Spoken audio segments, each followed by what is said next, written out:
I'm Harris Faulkner. This is the Fox Report. It's the bottom of the hour. And if you are just joining us, former Defense Secretary Robert Gates giving his first television interview since excerpts from his new memoir went public, The Tell-All, sending shockwaves throughout Washington with sharp criticism of the president and vice president. The memoir also discloses private conversations on some very sensitive issues. Let's bring in our Fox News political insiders, and you can join the conversation on Twitter at FN Insiders and at Harris Faulkner, hashtag Fox Report Weekend. John LeBoutillier, former Republican congressman for New York, Pat Caddell, former pollster for President Jimmy Carter and Fox News contributor in the middle, and Doug Schoen, former pollster for President Bill Clinton and a Fox News contributor as well. Gentlemen, we have all of you together. Yes. With the holidays. We got one, we got the other. The three are back, and your Twitter following is tweeting like fools. Let's start with former Secretary Gates' book. And I tweeted out earlier, is it too much information now? The timing of this book, Doug, your thoughts? Well, I think it is information that had to get out. And I think he waited, his publishers waited till there was a lull in the political season. And it's been a firestorm. The thing that made an impression on me, Harris, is somebody who advised the president in the White House. There was a strict demarcation between politics and government, and especially foreign policy. And in this instance, it looks to me like political aides have been making foreign policy in unprecedented ways. And I echo that, because I was in the middle of we were in the middle of the Carter administration, in the middle of the hostage crisis. You know, the lack of what political aides are allowed to do or supposed to, they seem to be inundated. We have Gates. By the way, one of the revelations that has not really gotten a lot of attention yet is not only the White House political aides, but national security staff. All of the leaks that are coming out, his attack, he called Tom Donilon, who I've taken on before about being the chief leaker, as having a poison atmosphere. They were calling four-star generals, people who've never had uniforms. It is unbelievable how political this was. John, you know, as this book comes out, you've got one half of people saying, well, maybe it's not one half, but certain people saying, oh, it's a good idea to have all this information. It's not a good idea. It could put us in jeopardy somehow. How so? Well, because, first of all, the idea of political people involving themselves in national security issues for political reasons is really the corruption of the system. You'd never had it before. Henry Kissinger, I don't like him, but the guy ran foreign policy. He's not over in campaign meetings deciding campaign strategy. There's a wall between it until this administration. So you think this is something that the American people should know? It is. And also, Harris, the American people should know that President Obama himself and Secretary Clinton both acknowledged to Secretary Gates that politics had an impact on their decisions about the war in Iraq and how to prosecute it. That's very sad. I hope as we go forward that doesn't happen again. I want to put some words up on the screen from the interview with Robert Gates. One quality I missed in Obama was passion, especially when it came to the two wars. In my presence, Bush, very unlike his father, was pretty unsentimental. But he was passionate about the war in Iraq. On occasion, at a Medal of Honor ceremony or the like, I would see his eyes well up. I worked for Obama longer than Bush, and I never saw his eyes well up. End quote. Your thoughts, Pat? Well, I think it explains the president's very relatively distant, particularly when it comes to the military. These are not his, he didn't want these wars. But there is an anti-military bias in the White House. I think that reflects the president. It's not a passion. I think he supports the troops. But I thought that is a devastating comment to say, even in private, that you never saw the president emotionally involved when people on his command are out dying for the country. You know, one of the troubling things for some people, though, John, is the fact that this could actually hurt the morale of our troops if they find this sort of thing out. Right. Well, I think there is a legitimate question of whether this book should come out at all. Whether a guy who's just been in there, who received the Presidential Medal of Honor, Medal of Freedom, excuse me, should be ratting out the people he worked with and revealing all this. Well, let me just say, Pat, because we're political insiders. Politically, I think this thing hurts the Democrats, hurts the feeling in America towards politics in general, like, God, they're all dirty. Then you add in the Chris Christie thing, which we're going to talk about. No wonder so many people now say, I'm not a Republican or a Democrat, I'm an independent. I don't like any of it. Can I, you know what? Why didn't Gates resign? When is someone going to resign over principle the way Cy Vance did? Well, he No did one has. leave. But he didn't resign, and But he he didn't didn't say, leave I'm leaving because I'm because I- disgusted with this behavior. Instead, he waited, All right, wrote let a me book. play devil's advocate for a second. Maybe he knew he was going to write a book.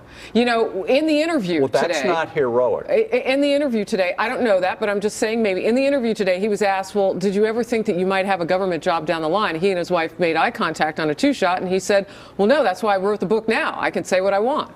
You know, my problem with this guy is throughout the excerpts, none of us have read the whole book, obviously. Not yet. He is crying and sniveling. I hate the job. I go home. I have a drink. I go to bed. I get up. I hate the job. I hate the job.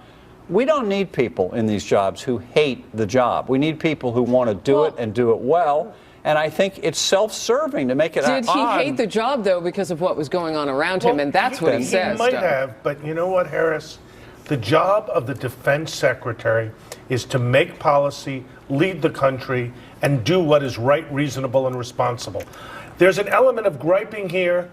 John, you're absolutely right. This does degrade, in a certain sense, our party system, our political system. But ultimately, we have to take away something positive, which is you can be bipartisan, you can put the country first, and right now what's going on doesn't do either. All right, James Roach on Twitter says, Gates released the book to save soldiers from a commander-in-chief who does not care about the military. I served 20 years. Again, I just speak to the morale of those who actually have served the country and That's whether or right. not they want to know. And this information is really for and about them in some instances. Well, I always think you have to weigh, these people in office have to weigh between what their obligations, responsibilities, Doug said, and what their obligations are sometimes, whether when it's gone too far, to leave on principle. No one leaves government because no one leaves politics on principle. Everybody's in this game. The country believes this. They're in it to feather their own nest. Gates wants to write a book. Other people want political power, whatever. We seem to have lost the idea of politics as something where you owe the country first. And in the meantime, we have all this information coming out. I want to move on now to New Jersey. Governor Chris Christie getting some support now from Republicans, John.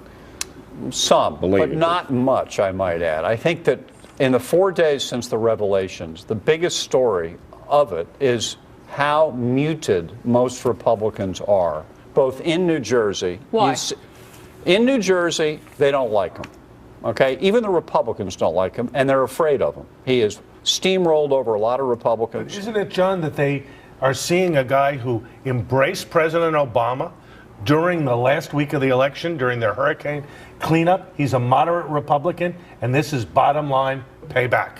Yeah, that's a big part of it. But I think in New Jersey, Republicans have had a tough relationship All with right. them. Well, Pat, does this matter to anybody outside of New Jersey? Well, I don't. It may matter presidentially. Eventually, if he did something. What stuns me about it and really bothers me is, and we're political insiders, so let's talk about politics. The Democratic Party is going after Yes. Christie with Department hook and of tom. Justice. Department of Justice. They're talking impeachment. This is for what the Wall Street Journal said, not to belittle it. I mean, it was a terrible thing. But a traffic ticket, compared to Benghazi, the IRS, and these other scandals. I watched Bob All right. Woodward this morning. Let me watching Bob Woodward say, everyone should investigate all these things. Well, what have you people been doing? The Republicans play like they are Three literally blind mice. Can we talk about, though, the defense of I didn't know? I mean, when Governor Christie says I didn't know, you hear Karl Rove and others saying, well, it's Giuliani. He didn't know. He didn't. When the president does that, nobody even questions him. He did that about the exactly. NSA. He didn't know. Okay, but he I did think that the about the IRS scandal. He The didn't know. contrast is this: the fury with which the Democrats are going after Chris Christie in 4 days, just like that. They got committees They going, think they can destroy subpoenas him. flying Right. all over the place. We are 9 months into the IRS scandal. We're a year and a half since Benghazi. We have 179 Right. Republican congressmen saying, please, Speaker Boehner, have a select committee to get to the bottom of it. And by the way, it might hurt Hillary. By the way, and they Harris, don't do a thing. The Democrats play for keeps, And the Republicans play beanbag. They play beanbag, and this is the best example. And also, they have the press, mainstream media, playing it with them. Yeah. I I was today- going to bring up the point about the IRS scandal, the 9 months since. It's on all of us, though, to keep pressing the questions, but it's kind of hard when their answers are the hand. hand. Let's start with the jobs numbers. You're shaking your head. Yeah, here's the thing. There is no Republican narrative on what an alternative set of policies are. There are no systematic attacks on the Democrats.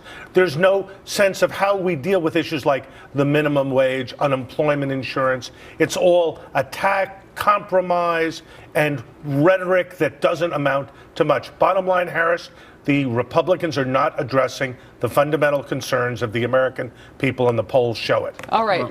Michael Ackerman on Twitter writes, GOP never misses an opportunity to miss an opportunity. That's why I'm a registered nonpartisan. No entitlement voter, me. Well, just look at the numbers of what's happened in Gallup for the year. What they show, independents at the highest level. They skyrocketed in the fourth quarter. I don't know if we have those numbers, but I mean, it's amazing. Let's pop them up on the screen. They really are. This is really what the American people are reacting to. Look at this. In the fourth quarter, the first quarter of the year, 37% were independents. Look at the fourth quarter. 46%. Can I ask you a question about that? Because it doesn't mean that they're undecided. It means like this gentleman on Twitter who's decided that he doesn't want either one of them. That is a decision. That the political class and the political parties in Washington are not for them. So does that mean that those voters are up for grabs? Yes. We have the vastest chasm open. I mean, the opening here. All right. Like the Grand Canyon, for someone to come in both with real progress and programs and also to stand up against the corruption, crony capitalism, and this political self-serving government, which people overwhelmingly believe what it is. If Democrats are losing ground on some of the issues via Obamacare and others, John, did you hear what Pat just said? You've got the Grand Canyon opening up. Yeah, but not for Republicans, I don't Why? think. Because, I mean, they could have, and they still they could. took a wrong turn. Yeah. Harris, they have no agenda. They have no ability to either empathize or do what Ronald Reagan did, what Jack Kemp did, which is to outline a pro-growth agenda that speaks to people's concerns about jobs, healthcare, the economy, and fairness. If you put those numbers up that we looked at, the Gallup thing, what happened was in the fourth quarter, it was the month of October, when the Republicans shut the government down, they went down in that month to the bottom they've ever been. And then Obamacare rollout took the Democrats down. And they're both down in Nowheresville. Look. And people have said, I don't like either party. I want something different. Now, so what is the something different? The three of us for the last 2 years on this network have been saying this was going to happen. Right. A revolutionary moment was coming. I think it's here now. Yes, it is. Where a plurality of people heading towards a majority want something different. And I think what they want is, we don't want any BS. Okay, I'm writing this down. I don't want any negativity and personal attack, all this nastiness. I want to know what's going to give me a job, what's going to make my health care work better, what's going to take the fringes out of running Pat the country. does not agree with you. Why not? It's not that I disagree with the pieces. What I'm saying, you must start with something that says, I'm on your side. These people are not on your side. And when you start with that, then you can begin to put the program and say, there are ways to do this that appeal to everyone. But One you know other what? point, Let me Harris. make the point. Let me say, you put the country first. That's what I was instead gonna of say. about politics first. Everything is about We politics. are Americans. We put America first, domestically, and Harris, internationally. We can't be weak. We have to pull together. We haven't done that. You know what's interesting about what you just said? That was so simple. Like, I can now tell somebody if they ask me, what is Doug Schoen's foreign policy? I can say, well, put America first. I mean, that was so simple. I can tell you, though, with the Obama administration, it's been very difficult as a journalist to try to get just a few word answer about that question. Doc Washburn, though, is critical because he thinks that what we're seeing here at this desk tonight is why it doesn't work in D.C. because the criticism and not the fix-it. Pat? Well, first of all, we're analyzing what's not working. We're also saying there is a better way to do this, and there's a stronger way. But look, you cannot ignore the fact that, like Obamacare, the Republicans just sit there and let it go by. They don't have a substitute proposal that the party supports, which we said. We don't have something arguing that the people's interests are not being taken care of. Before we scooted to commercial, I mentioned the jobs, 74,000 of them created in the last month, but many more people just stop looking for work. And Doug Schoen has a final comment. Harris, the workforce participation number is at 62.8%, the lowest in 30 years. There's no political narrative on either side to create jobs. Either That's really political the side. problem. Yeah. And you talk about people leaving the workforce and just giving up. Very sad. Absolutely. Very sad. We can continue the conversation with the political insiders on Twitter, FN Insiders, and your page is on fire right now. Sam Eriks wants to know if we'd mention him, so he just tweeted. There, you happy? On our website, Monday mornings, 10:30 Eastern, live.foxnews.com, you can watch them and communicate at the same time. Pat, John, Doug, Happy New Year. Good to have you all in house. Thank you. Thank you.